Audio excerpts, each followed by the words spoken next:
Witam Was serdecznie. Dzisiaj pokażę Wam, jak działa przyimek by.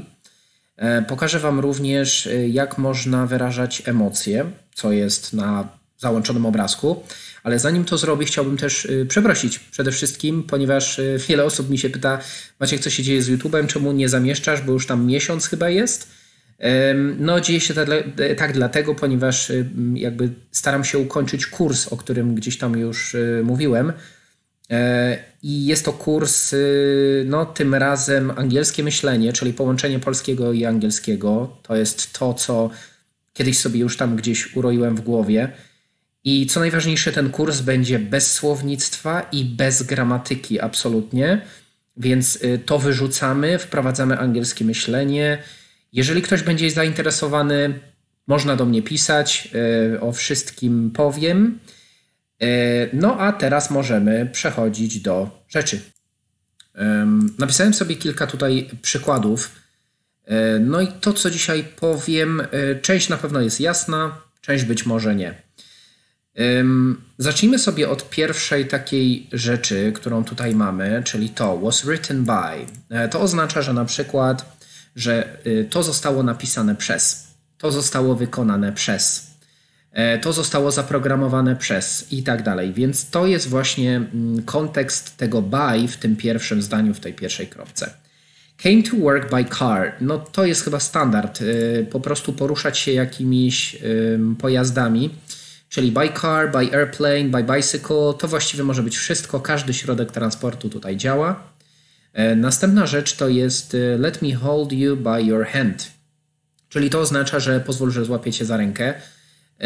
No jest takie coś, by your hand, i od razu tutaj powiem, że jeżeli stosujemy na przykład jakieś takie narzędzia typu, powiedzmy, nie wiem, mieszałem w garnku jakąś tam łyżką, że na przykład, nie wiem, uderzyłem młotkiem w ścianę, czyli chodzi o to, że tam są po prostu jakieś narzędzia, które my trzymamy w ręku i zazwyczaj będzie to with.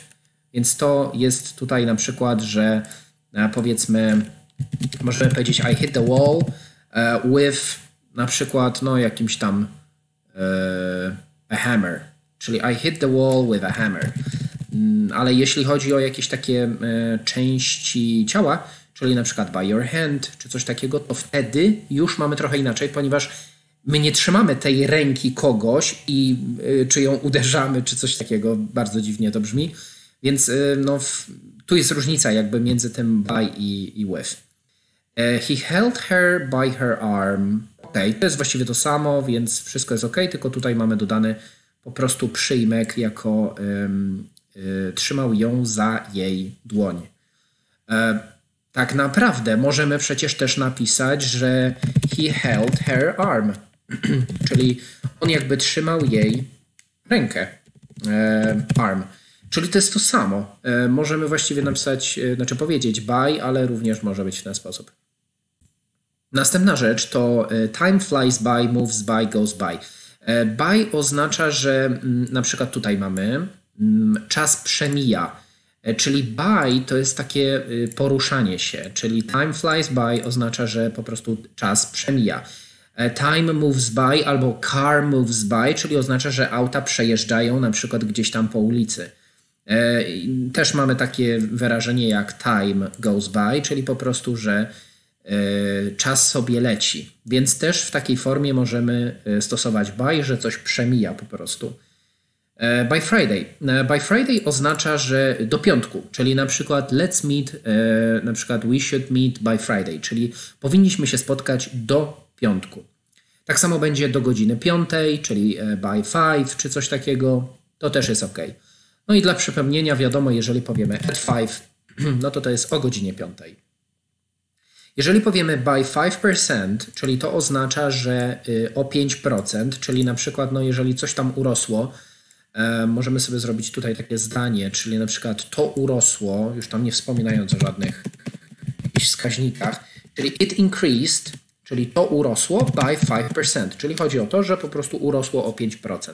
Ale jeśli chcemy powiedzieć, że na przykład urosło do 95%, no to wtedy powiemy it increased up to, czyli wtedy będziemy mieli up to, tu akurat napisałem 5%, ale żeby to było bardziej widoczne, to może napiszemy 95%, czyli urosło do 95%. Następna rzecz to jest coś takiego jak step by step, minute by minute, day by day. To się tak mówi, że krok po kroku tam sobie poradzisz, minuta za minutą, dzień za dniem i tak dalej, day by day. You're gonna get there, czyli oznacza, że dotrzesz do tego miejsca albo po prostu poradzisz sobie z tym. Więc tak, jest takie wyrażenie jak step by step, minute by minute, year by year. Oczywiście możemy sobie tutaj zmieniać, czyli tak samo jakby rok za rokiem i tak dalej. Tyle. Następna rzecz mamy by profession, by trade, by nature, by birth, czyli jeżeli na przykład mamy takie wyrażenie you are French by birth, to oznacza, że jesteś po prostu Francuzem od urodzenia, chyba tak to się mówi, od urodzenia, czyli jesteś rdzennym jakby Francuzem. Możemy też powiedzieć by profession, czyli z zawodu, może być profession, może być trade. Trade to jest też handel, jakby ktoś chciał. By nature, czyli z natury i by birth, czyli no to jest właśnie to, co już powiedziałem.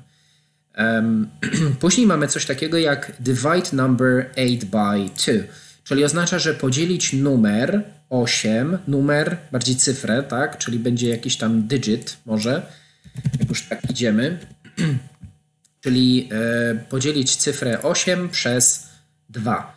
Więc na przykład możemy powiedzieć, że chciałbym podzielić te na przykład prezentacje na dwie części, czyli I'd like to divide na przykład this presentation.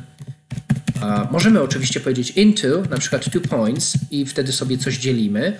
Tak samo możemy powiedzieć break down into, czyli podzielić coś, ale również możemy powiedzieć by. Tylko że w breakdown no tego już chyba nie zrobimy, więc bardziej zrobimy to divide this by 2 points na przykład, a często właśnie jest pokazywane to into. Co jeszcze? Zamiast tego by możemy stosować over, czyli też jak na przykład mamy ułamek czy coś takiego i powiedzmy, no nie wiem czy to będę w stanie napisać, na przykład mamy, nie wiem, 2/3, no to też mamy tutaj to samo, czyli 2/3.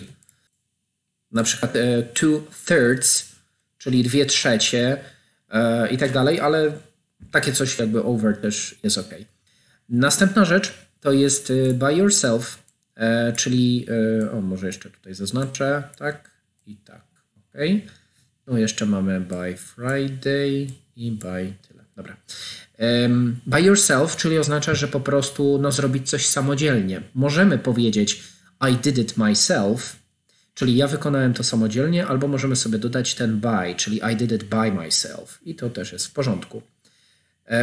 No to mówiłem, ok. Sit by the window, tak, by to jest również przy, czyli na przykład możemy siąść przy stole. Czyli na przykład sit by the table, sit by the window, czyli siedzieć przy oknie. Myślę, gdzieś tam w pociągach też są takie wyrażenia typu nie stój przy oknie, czyli don't stand na przykład by the window albo at the window, ponieważ w tym kontekście at również występuje, więc możemy powiedzieć sit at the window albo by the window. At jest bardziej takie generalne, więc właściwie możemy być w okolicy okna, a by the window oznacza, że jesteśmy przy. Ale tak bardzo przy, ale czy ktoś będzie zwracać uwagę? Myślę, że nie. Chociaż gdybyśmy patrzyli na przykład pod kątem budynku, to w tym momencie stand by the building oznacza, że stoimy jakby przylegając do tego budynku, czyli właściwie jesteśmy gdzieś tam przy, nie wiem, na przykład przy klatce schodowej, albo jesteśmy przy ścianie budynku, albo gdzieś tam ale na przykład at już będzie oznaczało, że właściwie możemy być z każdej strony tego budynku. No i myślę, że tu widać różnicę. By my calculation, czyli to jest tak jakby z moich kalkulacji wynika. Czyli możemy sobie tutaj stosować po prostu rzeczowniki by calculation, by my perspective i tak dalej. Ale tutaj jest taki trik, ponieważ no różnie z tym bywa niestety i ten angielski jest nieprzewidywalny. Więc mamy by my point of view, Może być, ale już mówimy from my experience, albo mówimy in my experience i tu już są różnice. Mamy from my point of view. Więc to, co możemy zrobić, to możemy zastosować gerund, czyli standardowo. Na przykład możemy powiedzieć by calculating these numbers, I think, tak? Czyli przez obliczenie tych liczb myślę, że. Nie musimy mówić by my calculation, albo na przykład mamy in my experience, jak to zastąpić, czyli musimy zrobić jako czasownik, czyli by experiencing, na przykład some, nie wiem, some situations in my life, I think that. Zobaczcie, jakie fajne zdania nam się zaczynają robić. Tak samo możemy powiedzieć, no na przykład, nie wiem, by my perspective, tak, żeby sobie jakoś to zamienić, możemy powiedzieć by seeing things this way, czyli bardzo zachęcam do by seeing things this way, czyli widząc te rzeczy, albo widząc rzeczy w ten sposób, jestem w stanie stwierdzić, że. To jest bardzo fajna taka rzecz, którą gdzieś tam wyhaczyłem w angielskim, więc no ja nie stosuję czasami nawet takich wyrażeń, tylko po prostu mówię w ten sposób, używając ing. Więc taka forma jest możliwa i nie tylko w tym kontekście, ale w każdym kontekście, czyli tak jak jadąc, robiąc, tworząc i tak dalej. Co tutaj jeszcze możemy powiedzieć? Aha, i wisienka na torcie. Czyli tutaj mamy takie coś, że właśnie tutaj to zaznaczyłem. To jest właśnie to wyrażanie emocji. Już mi miejsca brakuje. To jest wyrażanie emocji i teraz jak to zrobić? Ponieważ przyjęło się tak, że jeżeli mamy słowo mad, czyli przymiotnik, jako zły, szalony, bo możemy powiedzieć I am mad at you i to oznacza, że jestem jakby zły na ciebie, wściekły nawet może być. Myślę, że angry zdecydowanie będzie silniejsze, ponieważ możemy też możemy użyć na przykład about you i to oznacza, że jestem jakby szalony za tobą. Nie wiem, jak to się mówi. Jestem szalony z twojego powodu, w sensie wariuję na twoim punkcie. Coś takiego, czyli tutaj nie chodziło mi in live, tylko in love, czyli na przykład można być w kimś zakochanym. I na przykład możemy powiedzieć I am mad about you. I wtedy oznacza, że no jestem szalony. Ale jak od tego uciec? No bo jest tutaj, jest with, jest at, jest coś tam. No właśnie za pomocą tego by. Przykładowo jestem zły z powodu tego, że na przykład pokazałaś albo pokazałeś jakieś tam zdjęcia na Facebooku, Instagramie i po prostu jest furia wielka. No więc jak zrobimy takie zdanie? Powiemy I am mad i teraz wrzucamy by. Czyli możemy powiedzieć I am mad na przykład by showing these pictures albo po prostu pictures albo the pictures on Facebook. Po prostu. Czyli nie musimy mówić I am mad at, czyli z powodu na przykład, tylko możemy powiedzieć I am mad by showing these pictures on Facebook. Zdecydowanie brzmi to lepiej, no bo jeżeli powiemy I am mad at you, to oznacza, że robimy kropkę i musimy zaczynać zdanie kolejny raz, a to nas zwalnia. Więc jesteśmy w stanie powiedzieć I am mad by showing these pictures on Facebook i brzmi to dobrze. Przejdźmy do następnego. No i tutaj jeszcze może coś takiego dodatkowego. Don't get scared by the numbers, czyli jakby nie bądź przestraszony albo po prostu nie bój się liczb. I teraz na przykład wyobraźmy sobie, że by the numbers możemy sobie podstawić coś jeszcze, czyli na przykład by seeing the numbers, czyli nie przestrasz się jakby widząc te liczby. No i mamy tutaj też polskie myślenie. You don't seem like a man who is scared by scary things. Czyli nie wyglądasz na człowieka, który jest przestraszony albo który jest przerażony przez jakieś takie straszne rzeczy, czyli który boi się po prostu strasznych rzeczy. No więc też możemy powiedzieć by seeing scary things albo by experiencing, czyli jakby doświadczając jakichś strasznych rzeczy. Jest to bardzo naturalne. You're scared by anything that is different. No i to samo. Więc właśnie w ten sposób to działa. Więc również scared przymiotnikiem, więc po przymiotniku też jesteśmy w stanie jakoś określić no i przede wszystkim wydłużyć zdanie, na czym nam bardzo zależy. No dobrze, i zobaczmy kilka przykładów, żeby to nie było takie gołosłowne. Więc tak. Przymiotnik. Potrzebujemy przymiotnika, no bo tam mieliśmy mad, tam mieliśmy angry i tak dalej. Więc tutaj mamy na przykład takie zdanie: anyone in the audience who would be irrevocably damaged by seeing a man drowned should leave now. Czyli ktokolwiek jakby z audiencji, czyli z publiki, kto byłby jakby nieodwołalnie albo irrevocable, to jest też w prawie, nieodwołalnie albo bezpowrotnie na przykład uszkodzony, widząc, czyli mamy damaged, to jest przymiotnik, trochę to tak dziwnie brzmi, widząc człowieka drown, czyli utopionego, powinien opuścić teraz to miejsce. O co tutaj chodzi, nie mam pojęcia, ale spróbujmy inne, na przykład hey, are you okay? Are you still freaked by seeing that guy get hit? Czyli hej, czy wszystko jest ok? Are you still freaked? Czyli czy wciąż jakby jesteś przerażony, przerażona, widząc, czyli mamy przymiotnik freaked, widząc tego gościa, który jakby został uderzony. Nie, czy chodzi o auto, czy chodzi o kogoś, ciężko powiedzieć. Tak samo tutaj.